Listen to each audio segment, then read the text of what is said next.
बंधाकोबी रे आज बहुत बढ़िया रेसिपीटे मुझे आपण मानक बतेबी। जदि एइभली को माने खाइथिबे ताले कमेंट बॉक्स रे निश्चय जणेबे आ जदि भी न खाइथिबे एई रेसिपी आपण मानक पई।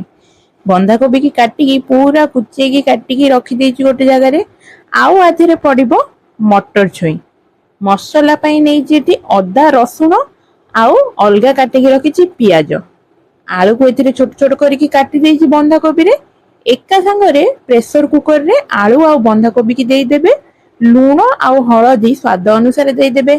बंद करी देइकी बेसी नुह अधा सिटीटे से हेले बाहर कर देबे। इयाडे कढ़ई बसे की तेल पके देबे। तेल ताती गले पकेइबे तेज पत्र आउ किछि पंच फुटण। तापरे फुटण फुटी गले लंका गुंड पकेइकी सांगे सांगे मसला ग्राइंडिंग करी रखिथिबे ताकू पकेइ देबे।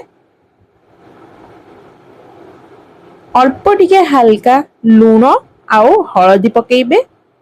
काहेकि ना बंधाकोबी रे पड़िछि मसलाटा जेहेतु अलणा लागिबो सेति पई अल्प टिके हळदी आउ लूण पकेइ देबे। ताकू भलो से कसिबे। आउ काटिकी रखिथिबे टमाटो आपनको जेतिकी मात्रा दरकार से अनुसार टमाटो पकेइ देबे। मैं एठी गोटे टमाटो को काटिकी रखतिली ताकू पकेइ देउछि। एठी पकोछि जीरा पाउडर। जेहेतु मो मसला रे जीरा बाटी नथिली सेति पई जीरा पाउडर पकेइली। मटर छुई की एबे पकेइ देबे। तापर भल से कसिबे कारण जीरा पाउडर रो गैस टा भी जिवो। आउ कोन करिवे ना बाईगण को छोट छोट पीस करके काटिकी रखिथिबे। मो एठी गोटे बाईगण नेछि ताकू एबे पकेइ देबे। आपण माने चाहिले बाईगण को बंधाकोबी सहित प्रेशर रे भी सिटी मारी परिबे। हेले मु एठी मसला रे पकोछि काहेकि ना जल्दी हेइ जिवो। भल से गोळेई देइकी जेहेतु बाईगणटा पड़िला किछि समय पई ढांकी देबे। नहेले बाईगण काई सिजा हेइ जिवो। किछि समय परे ढांकणा खोली देबे। देखिबे बाईगण भल से सिजी भी जाइतिबो आउ आपनकर कळा भी पड़िबनी माने काई सिजा भी हबनी। आउ टिके गोळेई देबे कारण मसला गैस एपंदे जाई नथिबो। टिके टिके पानी देइकी गोळौथिबे कसुथिबे। एबे पकेइ देबे बंधाकोबी। भल से गोळेई देबे मिक्स करी देबे। पानी अल्प टिके जदि थिबो आपनकर बंधाकोबी रे ताले किछि कथा नै किछि समय पई ताको कोन करिवे ना ढांकी देबे। ता धरे टिके पानी मरि जिवो।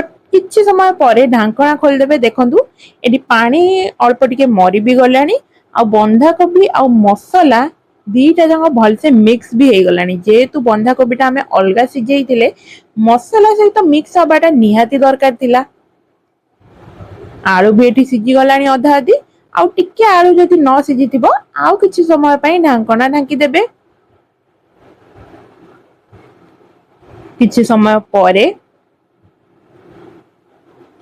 देखंतु एठी बढ़िया कलर गोटे आसी गलानी बंधाकोबी रो। जणा ही पडुनी कि बंधाकोबी को आपण सिजेई की करिसंती बोली। बढ़िया कलर आसी जाईची। टेस्ट रे भी पूरा एक नंबर। भल से फुटिबा को देबे। जदि पानी थिबो ताहले आउ टिके फुटिबा को देबे। एठी मो पकोउची कस्तूरी मेथी। आपण पाखर जदि नाही ताहले स्किप करि परिबे। दालचीनी गुजराती गुंड करिके रखिथिबे ताकू टिके पकेइ देबे। आउ किछि धनिया पत्र गार्निश पई काटिके रखिथिबे ताकू भी पकेइ देबा।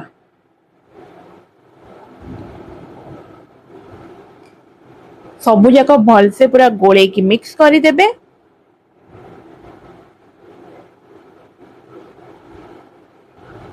कस्तूरी मेथी रो आधरे बहुत ही बढ़िया स्मेल आसे। आपण माने चाहिले स्किप भी करि परिबे जदि नाही।